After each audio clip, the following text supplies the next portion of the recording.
পাকা আম ফুরিয়ে যাওয়ার আগে আগে মেহমানদারিতে বা নিজেদের জন্য স্পেশাল ম্যাঙ্গো শেক তৈরি করে খেয়ে দেখুন, প্রচণ্ড স্বাদ। দুপুরের গরমে একবার বানিয়ে খেলে বারবার খেতে ইচ্ছে করবে। আসসালামু আলাইকুম, কেমন আছেন সবাই? আশা করছি যে যেখানে আছেন ভালো আছেন, সুস্থ আছেন। আমিও আলহামদুলিল্লাহ আপনাদের সকলের দোয়ায় মোটামুটি ভালো আছি। নর্মাল ফ্রিজে পাকা আম বেশি দিন থাকে না, তো বেড়াতে গিয়েছিলাম তাই ফ্রিজে রেখে চলে গিয়েছিলাম। ভাবলাম যে আজকে যেহেতু প্রচণ্ড গরম লাগছে দুপুরে, এই গরমে ম্যাঙ্গো শেক তৈরি করে খেয়ে নিলে খুবই ভালো লাগবে আমার এবং আমার বাচ্চাদের। কাঁচা আম দিয়ে শরবত অথবা পাকা আম দিয়ে ম্যাঙ্গো শেক তৈরি করে অথবা আবার মিল্ক ম্যাঙ্গো শেকও তৈরি করে খেতে খুবই পছন্দ করে। এই যে আমগুলো একদম সবুজ, মেডিসিন ছাড়া ছিল, তার জন্য ভিতরটা সম্পূর্ণই পাকা আর বাহিরের যে খোসার অংশটা সেটা একদম সবুজ। এই আমগুলো থেকে আমি 4টি আম নিয়ে নেব ম্যাঙ্গো শেক তৈরি করার জন্য। তো আমগুলোকে আমি আগে 2বার ধুয়ে নিয়েছি, তারপরেও ক্যামেরার সামনে আর একটা মাত্র ধোয়া দিয়েছি। যেহেতু আমগুলো পাকা, ছিলার আগে অবশ্যই ধুয়ে নিতে হবে। আমগুলো ধোয়া হয়ে গিয়েছে, এবার ছিলে নেব।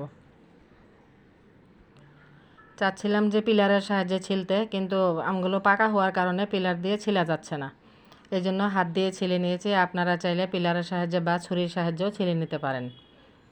এরকম টসটসা পাকা হলে সবচেয়ে বেশি ভালো হয়, তাহলে ব্লেন্ড করতেও সুবিধা হয়, আবার খেতেও অনেক মিষ্টি হয়। আমার প্রিয় দর্শকদের কাছে আমার অনুরোধ, প্লিজ এখনও যারা লাইক দেন নাই আমার চ্যানেলটিকে লাইক দিয়ে একটা সাবস্ক্রাইব করে আমার পাশেই থেকে যাবেন। বেশি ভালো লেগে থাকলে বেশি বেশি করে শেয়ার দিবেন, যাতে করে আপনাদের ফ্রেন্ডস এবং আত্মীয় স্বজনদের দেখার সুযোগ হয়ে যায়। এই আমগুলো খেতে অসাধারণ মজা হয়। চিড়া দিয়ে, মুড়ি দিয়ে বা দুধ ভাত দিয়ে খেতে তো খুবই মজা আর অনেক মিষ্টি। আমগুলো সবগুলোই ছিলা হয়ে গিয়েছে। এরপর যে আমি এগুলোকে কেটে নিব। আমি কিউব সাইজ করে কেটে নিয়েছি, আপনারা আপনাদের পছন্দ মতো কেটে নিতে পারেন। এবার কেটে রাখা আমগুলোকে আমি একটা ব্লেন্ডারের জারের মধ্যে দিয়ে দিচ্ছি। বেশি পাকা হলে আমগুলো তাহলে হাত দিয়ে চিপে নিয়ে একটা স্ট্রেনারে করে ছেঁকে নিলেও শরবতটা তৈরি করা যায়। দিয়ে দিলাম 1 টেবিল চামচ চিনি। আমি এখানে লবণ দিব না, কারণ মিষ্টিতে লবণটা তেমন একটা ভালো লাগে না। গরুর দুধ জাল করে ঠান্ডা করে নিয়েছি, 1 কাপ দুধ দিয়ে দিচ্ছি। এবার ব্লেন্ড করে নিব। আমি একটু ঘনই পছন্দ করি, তার জন্য একটু ঘনই রেখেছি। আপনারা চাইলে আপনাদের পছন্দ মতো পাতলা করে নিতে পারেন। ঢেলে নেওয়া হয়ে গিয়েছে।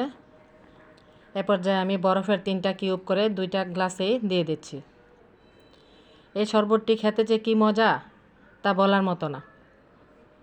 একবার খেলে একেবারে প্রাণ ঠান্ডা হয়ে যাবে। একবার তৈরি করে খেয়ে দেখবেন, ফ্যামিলির ছোট বড় সবাই খুবই পছন্দ করবে।